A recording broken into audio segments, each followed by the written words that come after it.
بسم الله الرحمن الرحيم نون والقلم وما يسطرون ما أنت بنعمة ربك بمجنون وإن لك لأجرا غير ممنون وإنك لعلى خلق عظيم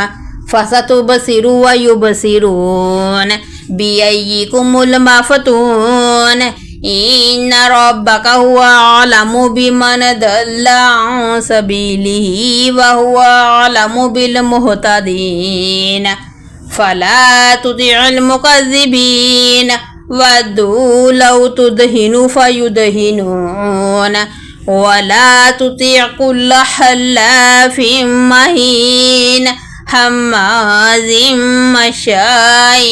بنميم مناع للخير معتد أثيم عتل بعد ذلك زنيم أن كان ذا مال وبنين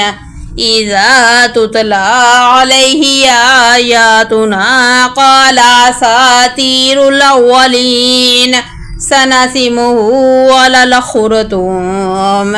إنا بلوناهم كما بلونا أصحاب الجنة إذا أقسموا ليصرمنها مصبحين ولا يستثنون فطاف عليها طائفة من ربك وهم نائمون فأصبحت كالصريم فتنادوا مصبحين أن اغدوا على حرثكم إن كنتم صارمين فانطلقوا وهم يتخافتون ألا يدخلنها اليوم عليكم مسكين وغدوا على حرد قادرين فلما رأوها قالوا إنا لضالون بل نحن محرومون قال أوسطهم ألم أقل لكم لولا تسبحون قالوا سبحان ربنا إنا كنا ظالمين فأقبل بعضهم على بعض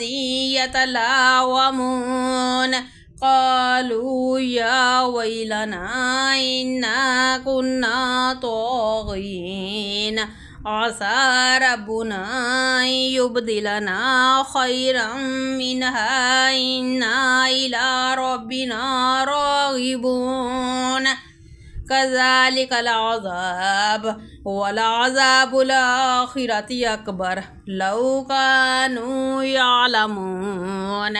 إن للمتقين عند ربهم جنات النعيم أفنجعل المسلمين كالمجرمين ما لكم كيف تحكمون أم لكم كتاب فيه تدرسون إن لكم فيه لما تخيرون أم لكم أيمان علينا بالغة إلى يوم القيامة إن لكم لما تحكمون سألهم أيهم بذلك زعيم أم لهم شركاء فليأتوا بشركائهم إن كانوا صادقين يوم يكشف عن ساق ويدعون إلى السجود فلا يستطيعون خاشعة أبصارهم ترهقهم ذلة وقد كانوا يدعون إلى السجود وهم سالمون فذرني ومن يكذب بهذا الحديث سنستدرجهم من حيث لا يعلمون وأملي لهم إن كيدي متين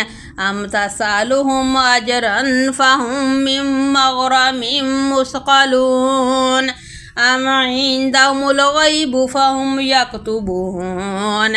فاصبر لحكم ربك ولا تكن كصاحب الحوت إذ نادى وهو مكظوم لولا أن تداركه نعمة من ربه لنبذ بالعراء وهو مذموم فاجتباه ربه فجعله من الصالحين وإن يكاد الذين كفروا ليزلقونك بأبصارهم لما سمعوا الذكر ويقولون إنه لمجنون وما هو إلا ذكر للعالمين.